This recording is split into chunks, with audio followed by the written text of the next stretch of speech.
ಎಲ್ರಿಗೂ ನಮಸ್ಕಾರ.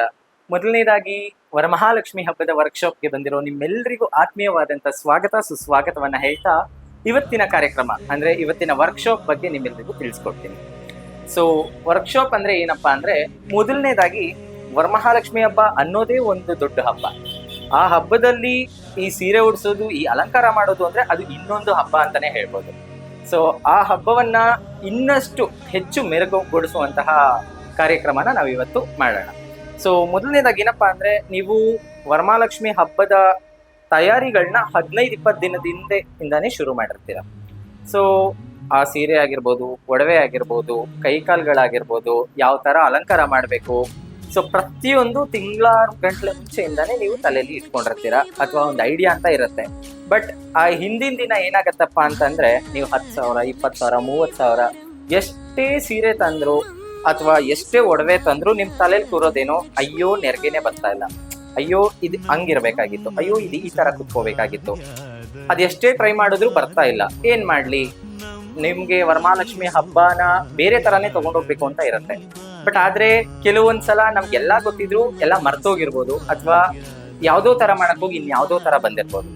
ಹಾಗಾಗಿ ಇವತ್ತಿನ ಕ್ಲಾಸ್ ನಲ್ಲಿ ನಾವು ಮೊದಲನೇದಾಗಿ ಏನ್ ತಿಳ್ಕೊತೀವಿ ಅಂದ್ರೆ, ವರಮಹಾಲಕ್ಷ್ಮಿ ಹಬ್ಬಕ್ಕೆ ಬೇಕಾಗಿರುವಂತಹ ಪ್ರತಿಯೊಂದು ವಸ್ತುಗಳನ್ನ ಏನೇನು ನಾವು ರೆಡಿ ಇಟ್ಕೋಬೇಕು. ಮೊದಲನೇದಾಗಿ ನಾವು ಏನೇನ್ ನೀಟಾಗಿ ರೆಡಿ ಇಟ್ಕೊಂಡ್ರೆ ನಮ್ಗೆ ಔಟ್ಪುಟ್ ಚೆನ್ನಾಗಿ ಬರುತ್ತೆ, ಅಥವಾ ಅಲಂಕಾರ ಮಾಡೋದಕ್ಕೆ ರಿಕ್ವೈರ್ಮೆಂಟ್ ಆಗಿರೋ ಬೇಸಿಕ್ ಥಿಂಗ್ಸ್ ಗಳೇನು ಅನ್ನೋದನ್ನ ನಾವು ಮೊದಲಾಗಿ ತಿಳ್ಕೊಳ್ಳೋಣ.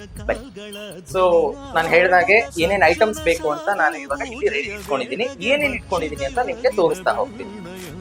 ಸೊ ಇಲ್ಲಿ ಕೆಲವೊಬ್ರು ಮಾಡೋ ತಪ್ಪೇನಪ್ಪಾ ಅಂತಂದ್ರೆ, ಮೊದಲನೇದಾಗಿ ಬಿಂದಿಗೆ.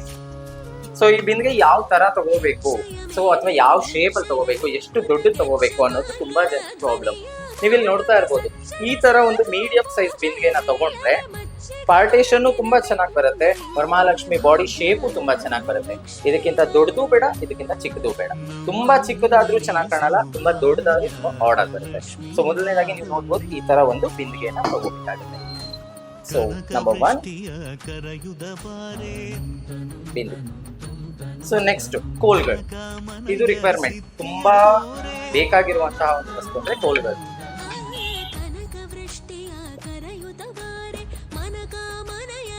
ಸೊ ಮೂರನೇದಾಗಿ ಬೈಂಡಿಂಗ್ ವೈರ್. ಇದು ಎಲ್ಲಾ ಗಂದಿಗೆ ಅಂಗಡಿಗಳಲ್ಲೂ ಸಿಗುತ್ತೆ ಅಥವಾ ಎನಿ ಸ್ಟೇಷನರಿ ಶಾಪ್ಸ್ ಅಲ್ಲಿ ಸಿಗುತ್ತೆ. ಸೊ ಕೇಳಿ ರೆಡಿ ಇಟ್ಕೊಳ್ಳಿ.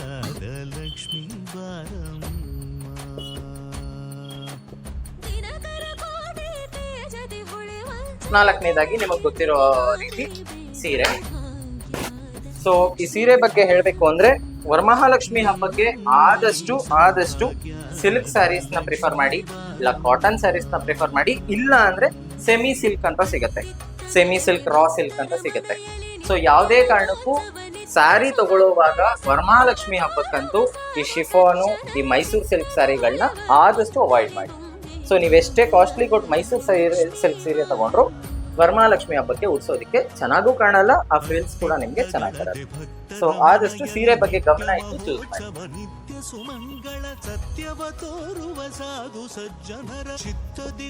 ಸೊ ಅದ್ರ ನೆಕ್ಸ್ಟ್ ನಿಮಗೆ ಗೊತ್ತಿರೋ ರೀತಿ ಒಡವೆ. ಒಡವೆ ಬಗ್ಗೆ ನಿಮ್ಗೆ ಏನೋ ಹೇಳೋ ಅಷ್ಟೇ ಇಲ್ಲ, ನಿಮ್ಗೆ ಯಾವ ಸೀರೆ ಬೇಕೋ ಆ ಮ್ಯಾಚಿಂಗ್ ಒಡವೆಗಳನ್ನ ನಿಮ್ಮ ಮನೇಲಿ ನೀವು ಆಲ್ರೆಡಿ ರೆಡಿ ಇಟ್ಕೊಂಡಿರ್ತೀರ. ಸೊ ಅದಾದ್ಮೇಲೆ ಮುಖವಾಡ. ಮುಖವಾಡನೂ ಅಷ್ಟೇ ನಿಮ್ಮ ಮನೆ ಪದ್ಧತಿ ಪ್ರಕಾರ ನೀವು ತಗೊಂಡಿರ್ತೀರ. ಸೊ ಇಲ್ಲ ಅಂದ್ರೆ ನೀವು ಇನ್ನೊಂದು ಮೆನ್ಷನ್ ಮಾಡ್ಬೇಕಾಗಿರೋದು ಏನಪ್ಪಾ ಅಂದ್ರೆ, ನಿಮ್ಮ ಬಿಂದಿಗೆ ಸೈಜ್ ಯಾವ್ದಿರುತ್ತೋ ಸೊ ಅದಕ್ಕೆ ತಕ್ಕನಾದಂತಹ ಮುಖವಾಡನ ನೀವು ಪ್ರಿಫರ್ ಮಾಡಬೇಕು. ಯಾಕೆಂದ್ರೆ ನೀವು ಮುಖ ಚಿಕ್ಕದಿಟ್ಟು ಬಾಡಿ ದೊಡ್ಡದ್ ಮಾಡಿದ್ರು ಚೆನ್ನಾಗಿ ಕಾಣಲ್ಲ, ಬಾಡಿ ಚಿಕ್ಕದ್ ಮಾಡಿ ಮುಖ ದೊಡ್ಡದು ನೀವು ಚೆನ್ನಾಗಿ. So 6th one face. So ಅದಾದ್ಮೇಲೆ ಕಾಲ್ಗಳು ಮತ್ತೆ ಕೈ. ಇದೆಲ್ರಿಗೂ ಗೊತ್ತೇ ಇರುತ್ತೆ, ಎಲ್ರು ತಗೊಂಡಿರ್ತೀರ ಆಲ್ಮೋಸ್ಟ್. ತಗೊಂಡಿಲ್ಲ ಅಂದ್ರೆ ಎನಿ ಗಂದಿಗೆ ಅಂಗಡಿ ಸ್ಟೋರ್ಸ್ ಅಲ್ಲಿ ನಿಮ್ಗೆ ಇದು ಅವೈಲಬಿಲಿಟಿ ಇರುತ್ತೆ.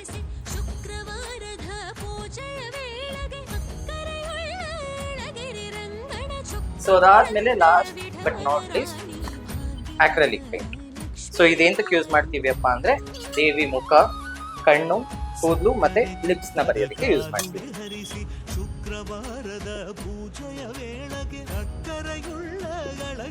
ಸೊ ಅದಾದ್ಮೇಲೆ ಲಾಸ್ಟ್ ಸೇಫ್ಟಿ ಪಿನ್ಸ್ ಮತ್ತೆ ಥ್ರೆಡ್.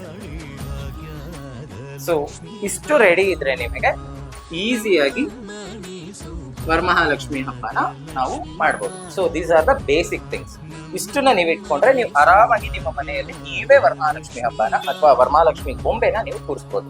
ಅಮ್ಮನೇ ಎದ್ದು ಬಂದಿದ್ದಾಳೆ ಅನ್ನೋ ತರ ನೀವು ಕೂರಿಸೋದಕ್ಕೆ ಇಷ್ಟ ಐಟಮ್ಸ್ನ ನೀವು ರೆಡಿ ಇಟ್ಕೋಬೇಕಾಗುತ್ತೆ. ಸೊ ಮೊದಲನೇದಾಗಿ ವರಮಹಾಲಕ್ಷ್ಮಿ ಹಬ್ಬದ ಸೀರೆ ಉಡಿಸೋದಕ್ಕೆ ಮೇಯ್ನ್ ಬೇಕಾಗಿರೋದು ಬಿಂದಿಗೆ. ಸೊ ಬಿಂದಿಗೆಗೆ ನೀವು ಈ ತರ ಒಂದು ಕೋಲ್ನ ಕಟ್ಕೋಬೇಕಾಗುತ್ತೆ. ಸೊ ಕೋಲು ಇವಾಗ ಇಷ್ಟು ಉದ್ದ ಇದೆ, ಯಾಕಪ್ಪ ಇಷ್ಟು ಉದ್ದ ಅಂತ ಅನ್ನಿಸ್ಬೋದು, ಅಥವಾ ಸ್ವಲ್ಪ ಚಿಕ್ಕದ್ ಕಟ್ಕೊಳ್ಳೋಣ ಅಂತಾನು ಅನ್ನಿಸ್ಬೋದು. ಬಟ್ ನೋಡಿ, ನೀವು ಕೈನ ಯಾವಾಗ ಇಡ್ತೀರಲ್ಲ, ಸೊ ಆಗ ನಿಮ್ಗೆ ಇಷ್ಟಕ್ಕೆ ಇನ್ನ ಇಷ್ಟು ಗ್ಯಾಪ್ ಬರುತ್ತೆ. ಸೊ ಆ ಗ್ಯಾಪ್ ಯಾಕೆ ಬರುತ್ತೆ, ಆ ಗ್ಯಾಪಲ್ಲಿ ಏನ್ ಮಾಡ್ಬೇಕು ಅಂತ ನಾನು ಲಾಸ್ಟಲ್ಲಿ ನಿಮಗೆ ಹೇಳ್ತಾ ಹೋಗ್ತೀನಿ, ಓಕೆನಾ? ಸೊ ಮೊದಲನೇದಾಗಿ ಬಿಂದಿಗೆಗೆ ಕೈ ಮತ್ತೆ ಕಾಲ್ನ ಯಾವ ತರ ಫಿಕ್ಸ್ ಮಾಡಬೇಕು.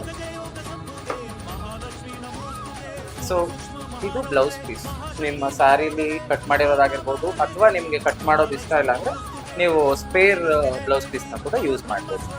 ಸೊ ಈ ಕೈಗೆ ನಾನು ಆಲ್ರೆಡಿ ಬ್ಲೌಸ್ನ ಸ್ಟಿಚ್ ಮಾಡಿಸಿದ್ದೀನಿ.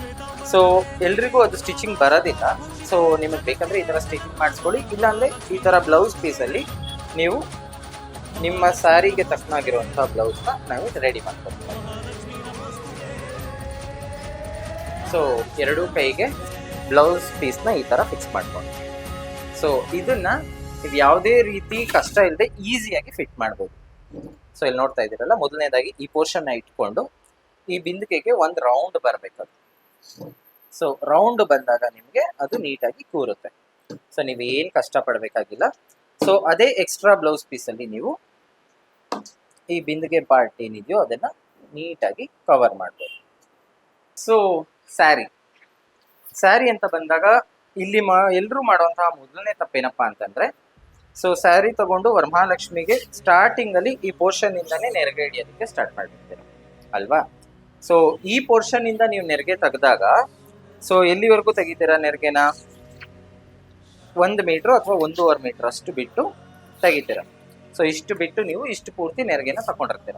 ಸೊ ಆಗ ಏನಾಗುತ್ತೆ, ನಿಮಗೆ ಈ ಪೋರ್ಷನ್ನು ಚೆಸ್ಟ್ ಹತ್ರ ಸಾಲೋದಿಲ್ಲ, ಮತ್ತು ನೀವು ಎಳೆದ್ರೆ ಅದು ಫ್ರಿಲ್ಲಿಂಗ್ ಕೂಡ ನಿಮಗೆ ಕರೆಕ್ಟಾಗಿ ಬರೋದಿಲ್ಲ.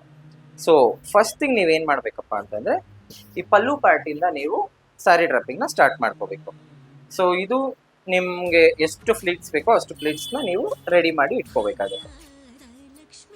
ಸೊ ಮೊದಲನೇದಾಗಿ ನಾವು ಪಲ್ಲು ಪಾರ್ಟ್ನ ರೆಡಿ ಮಾಡಿ ಇಟ್ಕೋಬೇಕು. ಸೊ ಇದು ಅಪ್ರಾಕ್ಸಿಮೇಟ್ಲಿ 2 ಮೀಟರ್ಸ್ ಅಷ್ಟು ಬಿಟ್ಕೊಳ್ಳಿ. ಸೊ 2 ಮೀಟರ್ಸ್ ಅಷ್ಟು ಬಿಟ್ಕೊಂಡಾಗ ನಿಮಗೆ ಯಾವ ಸ್ಟೈಲ್ ಬೇಕೋ ಆ ಸ್ಟೈಲ್ಗೆ ನೀವು ಸೀರೆನ ಉಡ್ಸ್ಕೋಬೋದು.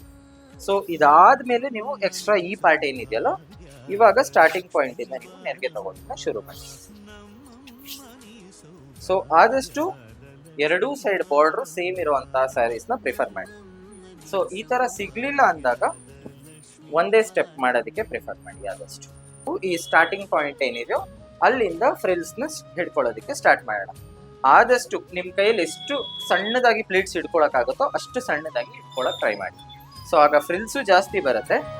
ಸೊ ಸ್ಯಾರಿ ಮೇಲೆ ಹೆಜ್ಜೆಯ ನಿಕ್ಕುತ ಗೆಜ್ಜ ಕಾಲ್ಗಳ ಧ್ವನಿಯ ಮಾಡುತ್ತ ಸಜ್ಜನ ಸಾಧು ಪೂಜೆಯ ವೇಳೆಗೆ ಮಜ್ಜಿಗೆಯೊಳಗಿನ ಪ್ಲೀಟ್ಸ್ ಹಿಡ್ಕೊಂಡಾಗ ಎರಡೂ ಕಡೆ ಟೈ ಮಾಡ್ಕೋಬೇಕಾಗುತ್ತೆ. ಟೈ ಮಾಡ್ಕೊಂಡು ನೋಡ್ತಿದ್ದೀರಲ್ಲ, 2 ಮೀಟರ್ಸ್ ಆಫ್ ಸ್ಯಾರಿನ ನಾನಿಲ್ಲಿ ಬಿಟ್ಕೊಂಡಿದ್ದೆ. ಸೊ ಆದಷ್ಟು ಚಿಕ್ಕದಾಗಿ ಪ್ಲೀಟ್ಸ್ ಇಟ್ಕೊಂಡಿರೋದ್ರಿಂದ ಈ ಫ್ರಿಲ್ಲಿಂಗ್ಸ್ ಜಾಸ್ತಿ ಬರುತ್ತೆ. ಸೊ ಈ ಥರದ್ದು ಒಂದು ಚೇರ್ ಅಥವಾ ಟೇಬಲ್ನ ಪ್ರಿಫರ್ ಮಾಡಿ ಆದಷ್ಟು. ಯಾಕಪ್ಪ ಅಂತಂದರೆ, ನೀವು 2 ಕಳಶ ಇಡೋ ಬದಲು ಅಥವಾ ಒಂದು ಪಾತ್ರೆ ಒಂದು ಕಳಶ ಇಡೋ ಬದಲು ಈ ಥರ ಟೇಬಲ್ಲು ನಿಮಗೆ ಎಲ್ಲದಕ್ಕೂ ಯೂಸ್ಫುಲ್ ಇರುತ್ತೆ. ಮತ್ತು ಹೂವು ಹಾಕೋಕ್ಕಾಗಲಿ ಕಾಲು ಜೋಡಿಸೋದಕ್ಕಾಗಲಿ ತುಂಬ ಚೆನ್ನಾಗಿ ಕಾಣಿಸುತ್ತೆ. ಸೊ ಹಾಗಾಗಿ ಈ ಟೇಬಲ್ ಸ್ಟಾರ್ಟಿಂಗ್ ಪಾಯಿಂಟ್ ಏನಿದೆ ಅಲ್ಲಿಂದ ನೀವು ಸೀರೆಯನ್ನು ಕಟ್ಕೊಳ್ಳಿ.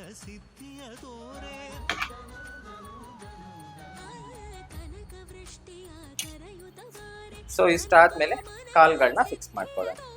ಸೊ ಮೊದಲನೇದಾಗಿ ರೈಟು ಲೆಫ್ಟ್ ಕರೆಕ್ಟಾಗಿ ನೋಡಿಕೊಂಡು ಟೇಬಲ್ ಮೇಲೆ ನೀಟಾಗಿ ಒಂದು ಪೋರ್ಷನಲ್ಲಿ ಕಾಲನ್ನ ಫಿಕ್ಸ್ ಮಾಡ್ಕೊಳ್ಳಿ. ಅದಾದ್ಮೇಲೆ ಇದನ್ನು ಸ್ಟ್ರೈಟ್ ಆಗಿ ಇಟ್ಕೊಳ್ಳಿ. ಸೊ ನಾವು ಇದನ್ನ ಆಮೇಲೆ ಬೆಂಡ್ ಮಾಡ್ಕೊಳ್ಳೋಣ. ಸೊ ಇಲ್ಲಿ ಈ ಪಾರ್ಟಿಷನ್ ಅಲ್ಲಿ ಸ್ಟಾರ್ಟಿಂಗ್ ಪಾಯಿಂಟ್ ಏನಿರುತ್ತಲ್ಲ ಅದನ್ನ ತಗೊಂಡು ಇದ್ರ ಮೇಲೆ ಕವರ್ ಮಾಡಿ.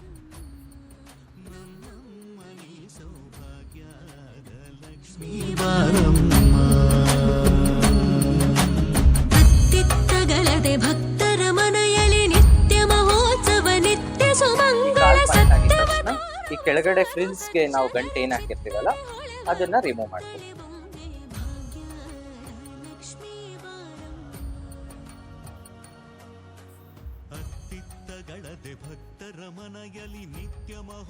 ಸೊ ಅದಾದ್ಮೇಲೆ ಈ ಪಲ್ಲು ಪಾರ್ಟ್ ಏನಿರುತ್ತೆ ಅದನ್ನ ಹಿಂದ್ಗಡೆಯಿಂದ ತಗೋತೀವಿ. ಸೊ ನಾವು ಫಸ್ಟೇ ಫ್ಲೀಟ್ಸ್ ಇಟ್ಕೊಂಡಿರೋದ್ರಿಂದ ಮತ್ತೆ ಈ ತರ ಎಲ್ಲ ನೆರಿಗೆ ಹಿಡಿಯೋದಿಲ್ಲ, ಅವಶ್ಯಕತೆ ಇರೋದಿಲ್ಲ.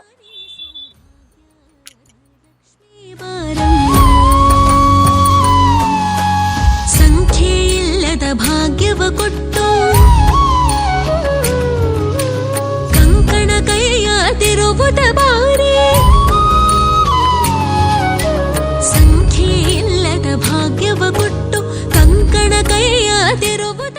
ಸೊ ಸ್ಯಾರಿ ಡ್ರಾಪಿಂಗ್ ಎಲ್ಲ ಆದ್ಮೇಲೆ ಒಡವೆ ಅರೇಂಜ್ಮೆಂಟ್ಗಳನ್ನ ಮಾಡ್ಕೊಳ್ಳೋದಿರುತ್ತೆ. ಸೊ ಒಡವೆಗಳಿಗೆ ಫಸ್ಟ್ ಥಿಂಗ್ ಬರೋದೇ ಡಾಬು. ನೀವು ಯಾವುದೇ ಒಡವೆ ಹಾಕೋಕ್ಕೆ ಮುಂಚೆ ನಿಮ್ಮ ಮನೆಯಲ್ಲಿ ಅಥವಾ ನಿಮ್ಮ ಹತ್ರ ಯಾವ ಅವೈಲಬಿಲಿಟಿ ಇರುತ್ತೋ ಆ ಡಾಬ್ನ ಮೊದಲು ಹಾಕೋದು.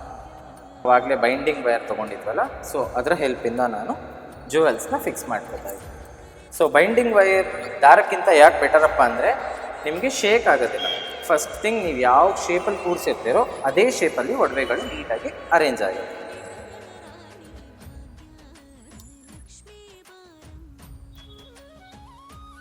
ಸೊ ಆಫ್ಟರ್ ಆಲ್ ದಟ್ ಒಡವೆ ಎಲ್ಲ ಹಾಕಾದ್ಮೇಲೆ ಮುಖವಾಡ ಇಡೋವಂಥದ್ದು. ಮುಖವಾಡ ಇಡೋದಕ್ಕೆ ಕೆಲವೊಬ್ಬರು ಮನೆಯಲ್ಲಿ ಅಕ್ಕಿ ಹಾಕ್ತಾರೆ, ನೀರು ತುಂಬಿಸ್ತಾರೆ, ಅಥವಾ ಅವ್ರವ್ರ ಮನೆ ಅನುಕೂಲದ ರೀತಿ ಯಾವ ರೀತಿ ಇರುತ್ತೋ ಅದನ್ನು ಮಾಡ್ಕೊತಾರೆ. ಸೊ ಇದಾದ ನಂತರ ಮುಖವಾಡ ಇಡ. ಸೊ ಈ ಒಡವೆ ಎಲ್ಲ ಹಾಕಿ ಕಂಪ್ಲೀಟ್ ಆಗಿದ ನಂತರ next last part is face, ಮುಖವಾಡ. ಸೊ ಮುಖವಾಡಕ್ಕೆ ನೀವು ಯಾವ ರೀತಿ ಅಲಂಕಾರ ಮಾಡೋದು ಕಡಿಮೆ. ಸೊ ನಿಮ್ಮ ಹತ್ರ ಯಾವ ಒಡವೆಗಳಿರುತ್ತೋ ಸೊ ಅದನ್ನು ನೀವು ಫಿಕ್ಸ್ ಮಾಡ್ಕೊಳ್ಳುವಂಥದ್ದು.